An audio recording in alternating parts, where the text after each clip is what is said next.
pessoal, estamos aqui de novo no Espaço Infinito. Hoje eu trouxe o Jorge Paes, um amigo muito querido, que tem 17 anos, numa trajetória de muito estudo, muito interesse, muita vontade de fazer diferença na educação.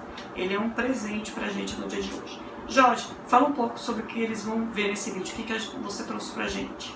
Olá, professor. Olá, professora. Como disse a minha parceira Luciana, eu sou o Jorge Rafael Paes e hoje nós iremos conversar, fazer um diálogo quanto às duas correntes, tanto construtivista quanto da consciência fonológica, falando aí o que essas correntes têm em comum, quais são suas diferenças, os olhares que nós precisamos ter em relação a cada concepção, as possibilidades de aplicagem dentro da escola, dentro da sala de aula ou de atendimentos específicos. Nós iremos ali abordar os grandes teóricos que falam sobre essas linhas, essas correntes que conversam entre si e também caminham aí dentro de diferentes perspectivas. Além disso, nós iremos também fazer algumas análises, algumas reflexões, desde dados até práticas, possibilidades de situações didáticas e estratégias a serem utilizadas dentro da sala de aula, tanto na perspectiva construtivista quanto na da consciência fonológica. Boa tarde a todos. Aqui fala o professor Jorge Rafael, acompanhado da professora Lucia Araújo, e hoje nós falaremos de alfabetização, com o tema de que alfabetização estamos falando? O diálogo entre a fonética e o construtivismo. Hoje nós iremos colocar em jogo duas correntes das quais ora se dialogam e ora elas apresentam pontos de vista diferentes quanto ao processo de ensino e aprendizagem. A alfabetização hoje será o nosso foco nessa discussão. Hoje nós falaremos sobre a concepção do construtivismo e da consciência fonológica. Eu, professor Jorge Rafael, estarei falando sobre o construtivismo. E a professora Lucia Araújo fará um diálogo com essa proposta em relação à consciência fonológica. Bem, ao longo da nossa apresentação, nós aqui estaremos dialogando, conversando a respeito da alfabetização à luz dessas duas grandes correntes, ok? Então vamos partir aí. Qual é a concepção de que estamos falando dentro da proposta construtivista? Partimos das considerações de todos os trabalhos e pesquisas do Piaget, o qual desencabeçou todo esse movimento que veio parar nas nossas escolas, deixando bem claro que Piaget ele teve uma formação inicial dentro da biologia.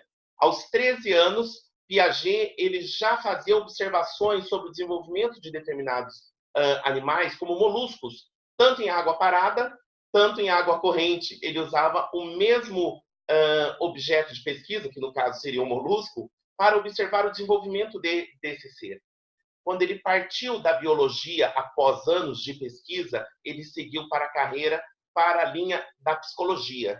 Por isso que ele se tornou um psicólogo, porque ele queria analisar outras questões do desenvolvimento, não só dos seres, no caso dos animais, dentro da biologia, mas do ser humano. Trazendo em especial suas pesquisas humanas, pensando na psicologia, ele queria saber como que o indivíduo aprende, em especial como a criança aprende. Suas contribuições, suas pesquisas foram fundamentais para o campo educacional. E isso é muito interessante deixar bem claro que Piaget nunca pesquisou para a escola, e sim, ele pesquisou para a ciência. E os seus trabalhos foram fundamentais para que a escola pudesse utilizá-lo dentro de uma perspectiva da qual pudesse compreender todo esse processo de ensino-aprendizagem que ela oferecia aos seus alunos. Então, Piaget nunca escreveu para a escola, inicialmente, no seu trabalho. Isso veio depois, com as suas grandes contribuições que pararam dentro das nossas escolas. A corrente psicogenética ela parte da ideia de como o sujeito aprende. Nós estamos falando da cognição, nós estamos falando de uma parte da qual o sujeito aprende e responde por meio de diferentes estratégias, diferentes pensamentos. E a linha da psicogênese da língua escrita, trazida na tese de doutorado da Emília Ferreira em 1979, onde ela defendeu, e ela era orientanda de Piaget, teve a colaboração de Anna Teberoski nessa pesquisa que ela desenvolveu no final da década de 70. É muito interessante falar que a Emília, ela pegou todos os estudos de Piaget e colocou com um enfoque. Diferente de Piaget, que trazia em suas pesquisas algo que poderia ser usado em qualquer área do conhecimento, Emília Ferreiro pegou uma dessas áreas, no caso, a língua, com foco na alfabetização. E aí ela conseguiu trazer todo esse trabalho à luz de um movimento muito interessante, que é como os meninos pensam, elaboram seus pensamentos durante o processo de alfabetização. Bom, eu acho que a grande contribuição da Emília Ferreiro na continuidade dos trabalhos do Piaget foi que o Piaget ele estudou a concepção de consciência inteligente, ou seja, as estruturas de pensamento inteligente. E a Emília Ferreiro, com a colaboração da Anna Teberoski, o que ela fez? Ela levou isso para dentro da sala de aula, pegando essa construção inteligente e traduzindo essa construção na decodificação da língua, ou seja, como que a criança concebe as separações, os espaços, ou seja, o desenho da língua falada, como é o ritmo e como é percebido o som dentro da escrita, até o momento em que a criança se torna fluente. Então, na verdade, os trabalhos de Piaget, apesar de serem os trabalhos pautados na inteligência, nos processos mecânicos, e da Emília Ferreira e da Anna Teberoski, nos processos de consciência mais intelectualizados, ou seja, como que internamente você constrói a inteligência, e Piaget, como mecanicamente você demonstra a inteligência, mas eu acho que foi um bom fechamento. Como dizia o nosso querido, que faleceu agora, faleceu já há um tempo, né, que fez aniversário agora, o Paulo Freire, não existem saberes maiores ou menores, mas complementares. Eu acho que foi uma continuidade, na verdade, foi uma amplitude para os dois. Também concordo. Foi muito interessante. E por ela ter sido a sua orientanda, ela bebeu da fonte, da qual ela pôde avançar muito mais em sua pesquisa. Isso foi fundamental, porque chegou, no início dos anos 80, uma nova concepção, muito mais avançada do que tínhamos até então, quanto ciência, que focava tais movimentos dos quais nós estamos falando aqui. E isso caiu muito bem dentro das escolas. Muito bem no sentido de temos algo novo que parte da onde nós já estamos. Esse foi o princípio inicial do foco para uma nova alfabetização. Nova, entre aspas, porque ela sempre esteve ali, só que dentro de uma outra perspectiva. No método tradicional, na verdade, todas as fases presentes nas hipóteses de escrita sempre estiveram. O que a Emília Ferreira e a Anna Teberoski fizeram foi trazer à luz essas hipóteses, ou seja, ela explicitou o percurso, o caminho, a trajetória da aquisição da linguagem escrita. Perfeito, Luciana. Eu gostei muito dessa sua fala. Realmente, as hipóteses que os meninos elaboram durante o processo de alfabetização, elas sempre estiveram ali, mas elas nunca foram percebidas antes nas pesquisas que até então estavam presentes no campo educacional, no campo científico e escolar. E a Emília tornou isso possível, perceptível, por meio de análises, por meio de discussões e por meio de outros movimentos dos quais ajudaram ela avançar nessa pesquisa, que foi muito interessante e nos abriu um novo caminho, um novo olhar para a alfabetização. Então vamos seguir aqui, ó. Principal corpo teórico dos pesquisadores didáticos que caminham dentro dessa proposta construtivista, trazendo aí as considerações de Piaget e avançando em suas pesquisas. Por que eu falei aqui pesquisadores didáticos? Porque quando nós falamos em didática, nós estamos falando de diferentes aspectos, mas se tratando de pesquisadores, são aqueles que falam de um lugar da onde a pesquisa acontece. No nosso caso, eles falam dentro da escola, eles pisam na escola, eles pisam aonde o processo, as questões acontecem. Então, todos esses estão na ativa, exceto o Paulo Freire, e eles trabalham dentro de um movimento do qual se pesquisa dentro da sala de aula. O pesquisador, o formador, ele está junto com o professor. E isso faz toda a diferença quando nós estamos falando de pesquisa, porque eles falam de um lugar onde eles pisam. Então, estamos aqui considerando os trabalhos de Emília Ferreiro, de Paulo Freire, da própria Teberoski, da Thelma Weiss, que em termos de Brasil, hoje, ela e Lino de Macedo são os únicos piagetianos de linha fiel a essa proposta e concepção. Délia Lerner, Cláudia Molinari, Mirta Castedo, Mônica Alvarado, e entre outros, que falam sobre a alfabetização dentro dessa perspectiva construtivista, levando em consideração os trabalhos piagetianos. Então, vamos seguir aqui. Quanto aos métodos e concepções fonológicas, o que nós sabemos? Tradicionalmente, as investigações sobre as questões da alfabetização costumavam girar em torno das seguintes questões. Como se deve ensinar a ler e a escrever? Qual é o melhor método de alfabetização? Essas duas questões que eu abordei nesse slide é muito interessante porque eu faço uma referência à educação tradicional, à alfabetização tradicional, né? Que partia de questões das quais o aluno era visto como um ser, como se fosse uma folha de sulfite em branco. Ele precisa ser preenchido, ele precisa se tornar um ser pensante e ativo. Mas para isso nós temos que pensar primeiro como é que se ensina, para depois ver como o sujeito aprende.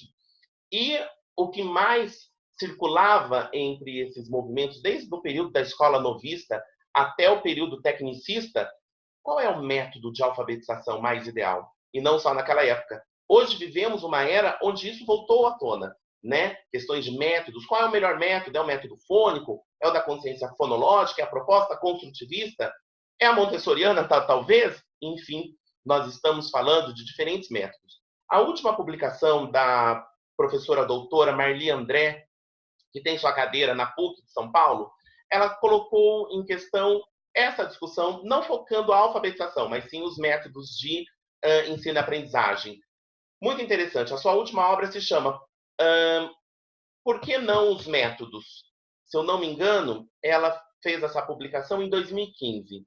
Por que não se trabalhar com os métodos? Qual é o problema? O que está por trás disso? Mas o foco dela não era a alfabetização. Se tratando desse tema, que é o que está em jogo hoje na nossa discussão, nós caminhamos por um outro viés, onde eu faço mais algumas considerações e mostro qual é a proposta construtivista quando se fala nessa questão de método. As pesquisas na linha psicogenética, elas deslocaram o foco de investigação do como se ensina para o como se aprende.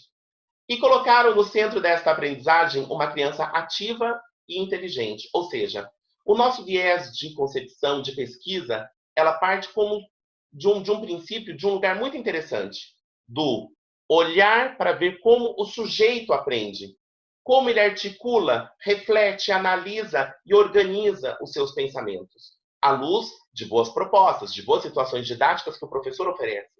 Nós não pensamos primeiramente em como ensinar, nós olhamos para ver como o sujeito aprende, para a partir daí nós pensarmos em como ensinar. O viés é outro, a proposta é outra, nós falamos de um outro lugar. E essa é uma das questões que nós temos quanto o que é o parecido e o que é diferente dentro dessas correntes construtivistas e de fonologia. Quando eu falo de fonologia aqui, estou me referindo a métodos fônicos, ao método fônico e à consciência fonológica, que ora se encontram e ora também se discutem algumas questões que as ideias são outras, assim como qualquer outra proposta e concepção, até a construtivista. No caso da consciência fonológica, a contribuição da psicogenética foi quando você se coloca no local de como o aluno aprende, o que você nota? Você nota que para o aluno aprender, como você mesmo falou sobre estrutura do pensamento, o aluno que não tem uma boa estrutura do pensamento, ele pode ser capaz de fazer leituras mecânicas, mas ele não extrai ideias do texto e ele não realiza boas respostas, ele não consegue alcançar respostas válidas. E muitas vezes O que o tradicional pegava e o aluno ficava patinando na aprendizagem é que o processo de se ensinar, ele pode se manter igual para todos, mas o modo como aprende, não. Um aluno que tem problema na estrutura do pensamento, ele não vai produzir uma boa resposta. Não porque ele não consegue ler o texto, ele pode ler o texto mecanicamente, mas o cérebro dele não está com uma ordenação de ideias que favoreça a sua escrita. E isso também explica um pouco o aluno copista, porque se o aluno ele não é capaz de representar as ideias num pensamento seccionado, um pensamento lógico, um pensamento linear, ele não vai conseguir produzir uma escrita com todos os elementos que a escrita necessita. Então, na verdade, o problema não é como você vai ensinar o aluno a produzir um bom texto, mas como esse aluno entende um texto. Exatamente. Quais são as possibilidades de entendimento dentro daquela proposta? E quais serão as estratégias? Quais serão seus pensamentos, seus recursos linguísticos para dar conta do entendimento e compreensão do que está em jogo? Isso é fundamental para todo e qualquer indivíduo que esteja aí galgando, passando por esse processo de ensino-aprendizagem. Esse é o foco da consciência fonológica. O foco da consciência fonológica é a construção do pensamento do indivíduo. Muito interessante. Vamos lá, vamos seguir aqui. Vamos para o próximo. Eu trouxe uma citação aqui da Thelma, onde ela explica um pouco e fala muito bem sobre essa questão da nossa concepção em relação à psicogênese. Ela diz que é uma descrição do processo através do qual a escrita se constitui em objeto de conhecimento para a criança. Pode tornar-se observável porque foram mudadas radicalmente as perguntas que estavam na origem dos estudos anteriores sobre a aquisição da leitura e da escrita. Foi o que eu acabei de falar anteriormente. O lugar de onde nós falamos dentro de uma concepção construtivista, que a gente parte do primeiro como se aprende, para depois pensar como se ensina. E a partir do momento que nós passamos a refletir sobre esse movimento, as questões do ensino clássico, do ensino tradicional, pautado em questões extremamente fonológicas, partindo da pauta sonora, eu me refiro, é onde vai de frente com essa proposta, porque a proposta construtivista, ela não parte, se tratando da alfabetização, da pauta sonora. A pauta sonora faz parte do processo, mas fica em segundo plano e não em primeiro. E a partir do momento que a gente também fez essa inversão de papel, né, de posição, de estratégia didática e pedagógica, fomos para um outro caminho também, do qual, ora, se encontra e, ora, se afasta de algumas correntes fonológicas. Verdade, as correntes fonológicas, elas conversam com o construtivismo. Mas tem um momento do aprendizado, quando o aluno não alcança, que o retorno ao que eu chamo de fonética raiz, ele se faz necessário, principalmente no caso da educação especial.